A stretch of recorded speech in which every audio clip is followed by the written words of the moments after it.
Hey there mga my love, Scorpio! Thank you so much for always staying here with me in this channel. So bago natin simulan ang reading niyo mga babes, reminders na hindi ito for everybody. So just pick up the messages you think are for you. At syempre kung if you feel the vibe that this reading is for you, then this reading might really for you. And yeah, wala tayong gender dito at timeless din ito.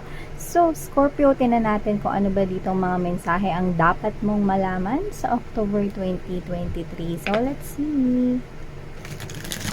Virgin Angel, guys, Archangel Michael, thank you so much. What do we have here for my Scorpio, please?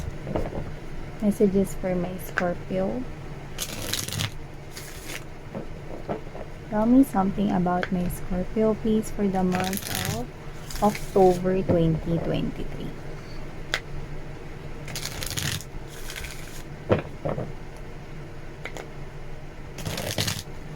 This is for Scorpio.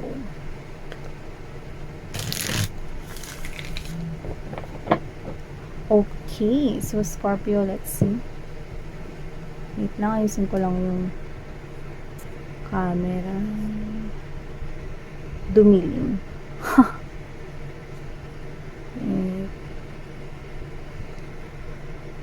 Okay.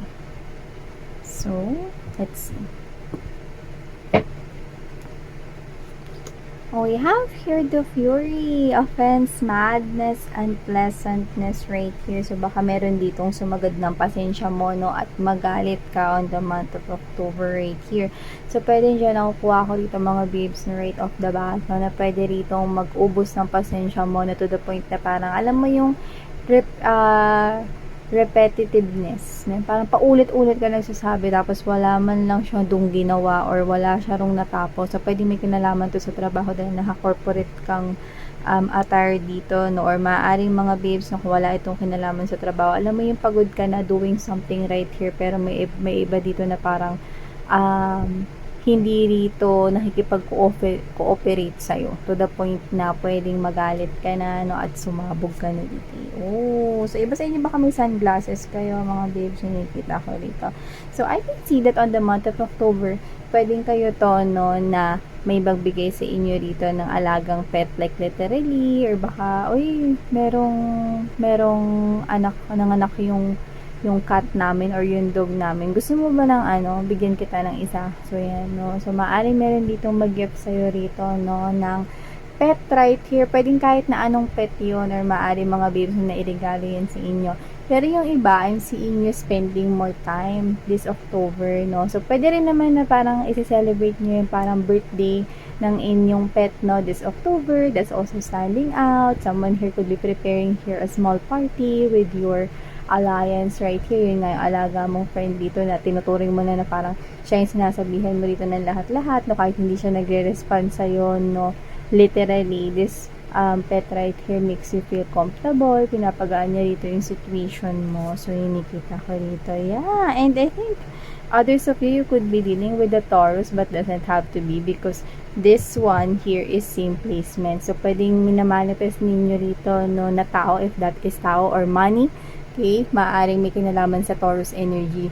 Not necessarily you're dealing with Taurus, okay? You could be dealing with any sign right here, Scorpio. Pero nakikita ko dito, I'm picking up that this is you could be manifesting right here, and I'm seeing that this is you maintaining here your peace and serenity. Pero yun nga, no? Alam mo yung parang maintain ka na, nagdidiscipline ka rito sa sarili mo.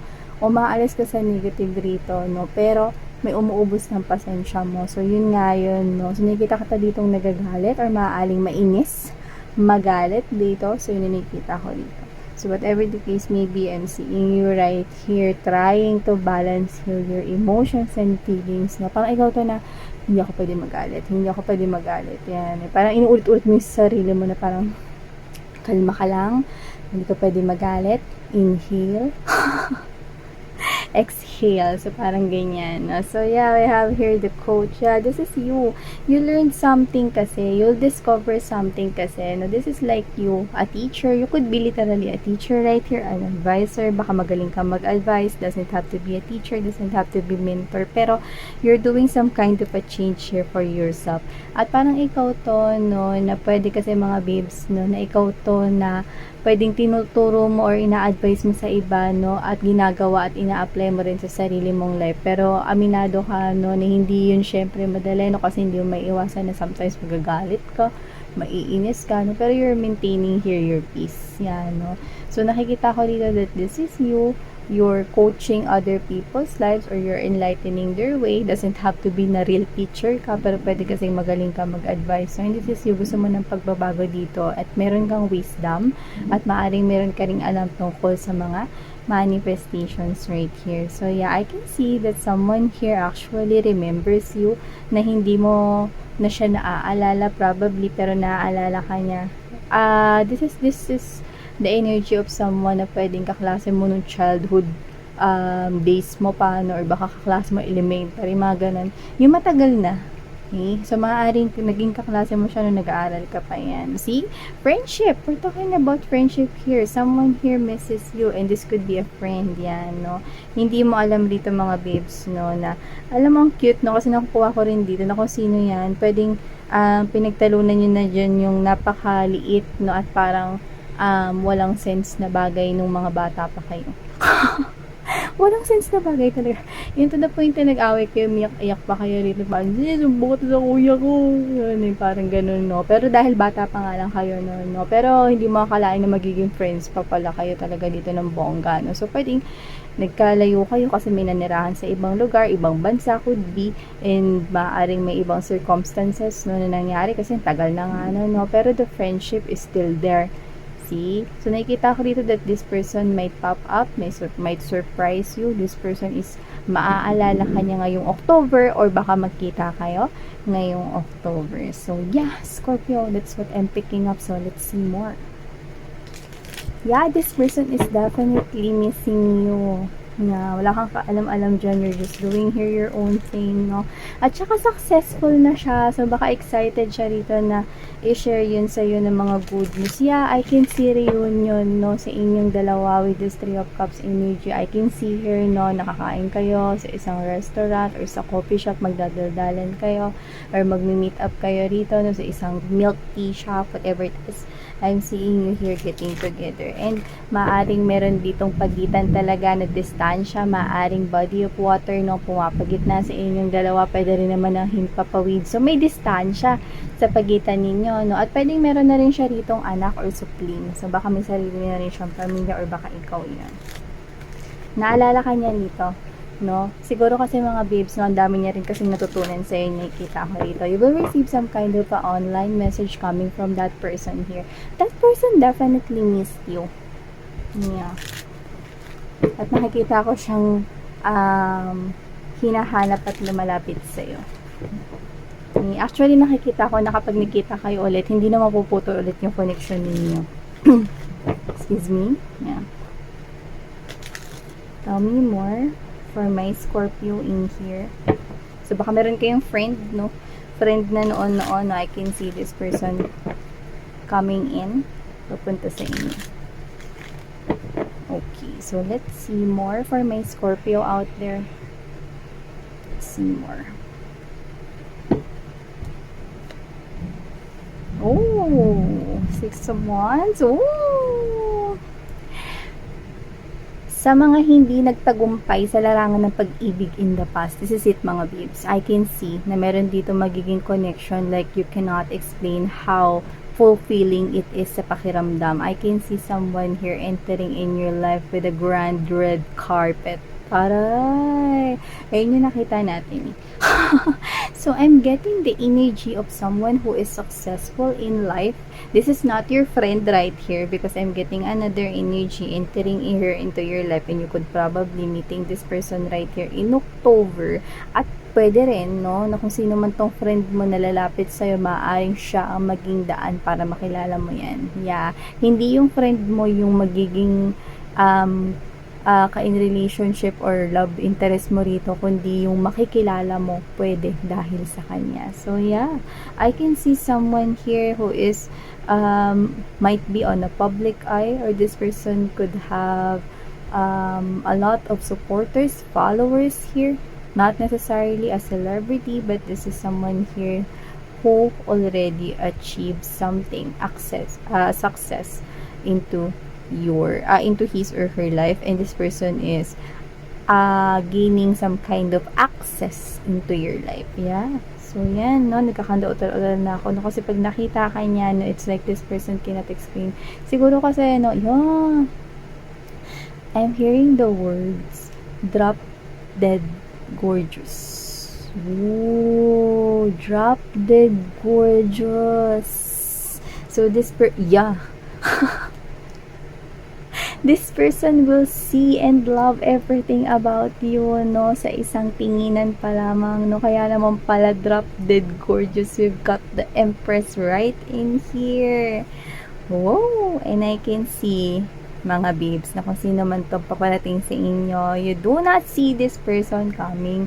You do not know when this person's gonna come or enter into your life, but you probably feel the presence that there's no love coming into your life. Pero yun nga, bilang isang empress na nakaupo sa iyong trono rito, you're receiving here some kind of abundance, nag-i-enjoy ka rito sa stability mo, focus ka sa pera, money, pentacles mo rito, no?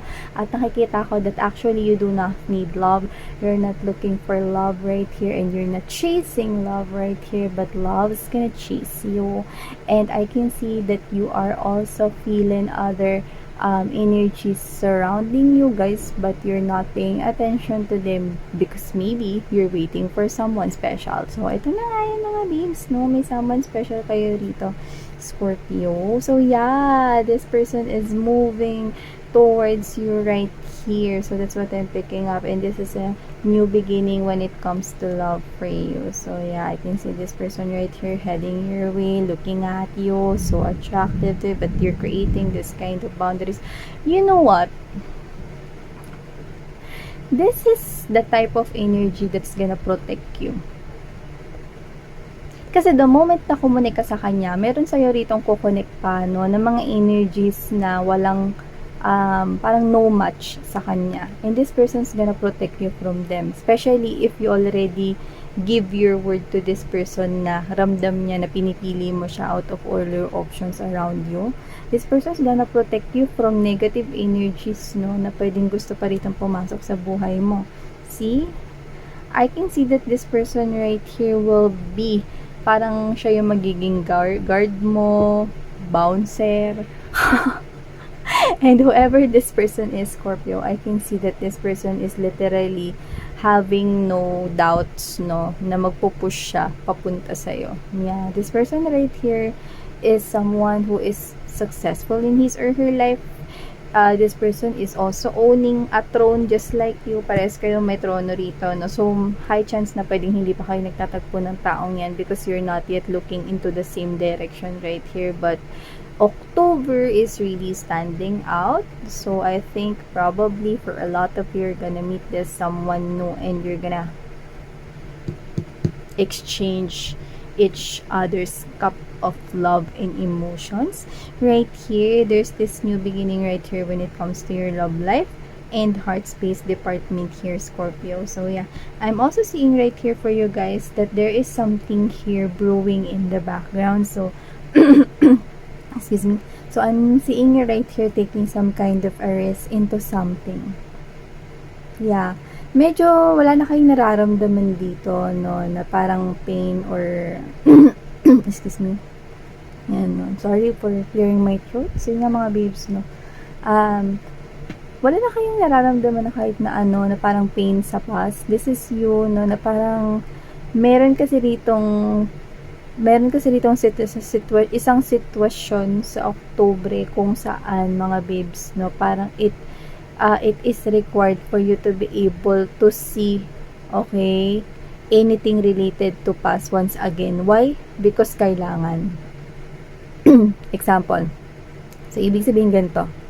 Pwedeng ganito, sa trabaho mo, okay, yung potential business partner na sobrang top of the list, nasa top of the line, ay kailangan mo ritong suyuin para mag-invest rito, no, ng money sa business mo or sa company na pinagtatrabahuhan mo. And it so happened na yung business niya ay nandoon sa area kung saan mga babes, no, pwedeng dun malapit yung naging dating tirahan ninyo ng yung ex-partner na toxic, no. It will require you some kind of going back to the past, but not literally wanting to go back to your ex. It's just that makikita mo ulit yung kahit na anong may kinalaman sa past mo. Okay? There is something here, a situation, no, na magugulat ka rito, no, na yung pupuntahan mong lugar is yun na pala yung dating area kung saan ka dati nakatira together with your ex-lover. Okay? Or dun kayo magme-meet up ng potential client or ng customer mo, no, sa restaurant kung saan kayo madalas kumain ng ex mo dati. So, yung mga ganyan. I can see right here that there is some kind of resurfacing of past memories dito. Okay? Pero I can see that you will not get bothered from that. It's just that maaalala mo lang na ay dito pa kami kumain dati. Yun lang, period, no? Or ay dito kami nakatira dati. Okay, but you are not feeling that same hurt. It's like yung iba sa inyo, ay wala na talaga akong nararamdamang hurt. Ay okay na pala talaga ako. Yeah, and I can see that you're getting more successful and successful here in your career. This is you, no? Nag-healed ka na ng sobra at natuto ka na rito. So, hindi ka na para umiyak rito, no, sa walang kwentang tao at toxic na tao in the past. This is you. The Empress do not give any attention to any drama-rama sa hapon. Hindi. The Empress is the energy of someone here who is kayang lumaban, no, kahit siya lang mag-isa. Yeah, but there's someone here coming in, no, na makakasama mo sa life rito. Scorpio. So, tingnan natin ang advice for you from the Spirit and Angel Guides mo, mga babes.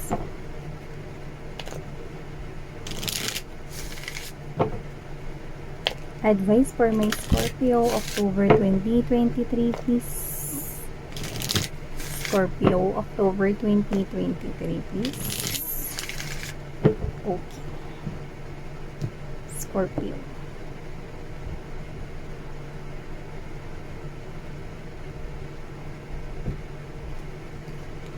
No, we have here the don't stop. Yes, I can see that kung ano man yung mga pinapangarap at gusto mong simulan, no, or umpisahan this October na may kinalaman sa pera, money, at pag-grow ng financial mo, spirits and angel guides right here are telling you to push it because there's rainbow in there. Okay? So, I can see na ano man yung pinaghihirapan mo, no, magdadala yan ng makulay na pagbabago sa iyong life, and it could possibly start this month of October 2023, Scorpio. So, ang ganda mga babes. And at the bottom of the deck, we have here the recovery and choose a new direction. Yes, this is you, no? Na pinipili mo na dito yung direction, okay? Na mag-move forward dito sa new chapter of your life. Wherein, mas nakikita mo that with that recovery, mas nakikita mo yung pagbabago sa buhay mo kung susulong ka sa future.